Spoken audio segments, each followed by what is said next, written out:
పిచ్చి కొమ్మల్లో ఆ కోయిల పాటలు పాడాలి.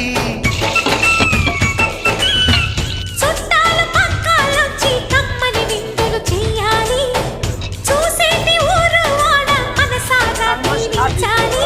నలుగురు కలిసి చేతులు కలిపి